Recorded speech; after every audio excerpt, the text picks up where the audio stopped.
আসসালামু আলাইকুম প্রিয় দর্শক, মুসলিম উম্মাহর একজন শ্রেষ্ঠ মানুষ হযরত বেলাল রাদিয়াল্লাহু আনহু কতটা কষ্ট করেছেন ইসলামের জন্য। মনে আছে কি আপনার?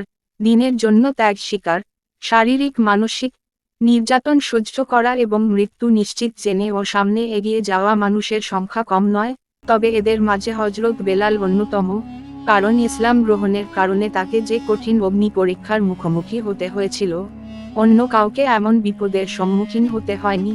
প্রাথমিক যুগে অমানবিক নির্যাতন সহ্য করে ও এক আল্লাহর প্রতি আনুগত্য প্রদর্শনের মধ্য দিয়ে এক বিরল দৃষ্টান্ত স্থাপন করেছেন তিনি।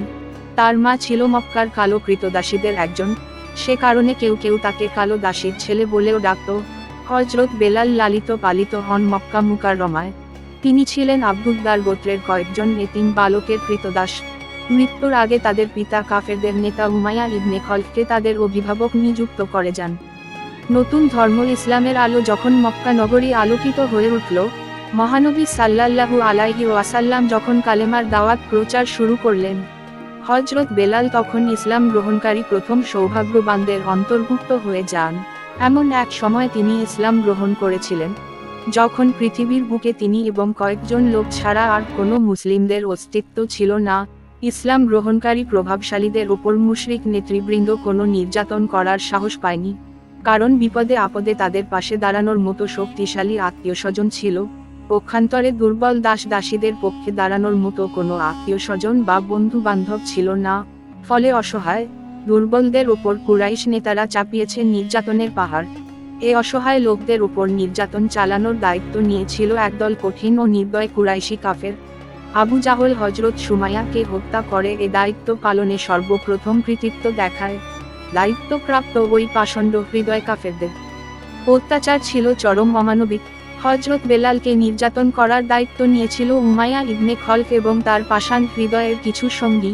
তারা চাবুকের আঘাতে তাকে রক্তাক্ত করত আর তিনি বলতেন, আল্লাহ এক অদ্বিতীয় আহাদ আহাদ। তারা তার বুকের ওপর চাপিয়ে দিত বড় বড় পাথর আর যন্ত্রণায় ছটফট করতে করতে তিনি বলতেন, আল্লাহ এক অদ্বিতীয়, আল্লাহ ছাড়া অন্য কোনো মাবুদ নাই, আহাদ আহাদ। তারা যতই তার কষ্টকে তীব্র করে তুলত তিনি বলতেন, এ একটি কথাই, আল্লাহ এক অদ্বিতীয়, আহাদ আহাদ।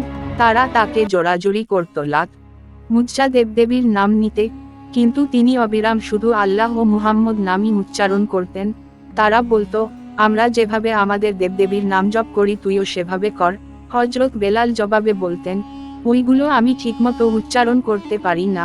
এ কথা শুনেই তারা তাকে আরো বেশি কষ্ট দিত, আরো ভয়ঙ্কর নির্যাতন চালাত। পাপিষ্ঠ উমাইয়া যখন নির্যাতন চালাতে চালাতে ক্লান্ত হয়ে পড়ত, তখন হযরত বেলালের গলায় মোটা রশি বেঁধে দুষ্ট বালকদের হাতে তুলে দিয়ে বলতো, একে মক্কার পাহাড়ি উঁচু নিচু পথে ঘুরিয়ে নিয়ে এসো। আল্লাহ ও রাসূলের প্রতি ঈমান আনার অপরাধে হযরত বেলালকে যখন এভাবে গলায় রশি বেঁধে নেওয়া হতো, এই কষ্ট তার কাছে খুব মজাদার লাগত। তিনি তখন ঈমানের প্রকৃত স্বাদ উপভোগ করতেন আর জান্নাতি সঙ্গীত গাইতেন, আহাদ আহাদ, আল্লাহ এক অদ্বিতীয়, তিনিই আমার রব, তিনিই আমার সব। অবিরাম চলতে থাকত তার মুখের এই সুমধুর সুর। অথচ আজকে মুসলিম উম্মাহ কি হলো? হালকা বাতাসে ঈমান হারা হয়ে যাচ্ছি। একজন বেলালের কথা চিন্তা করলেই বোঝা যায় ইসলাম কতটা কষ্টের ফল, যা আমরা এমনি এমনি ভোগ করে যাচ্ছি। আল্লাহ আমাদের সবাইকে সঠিক পথে পরিচালিত করুন।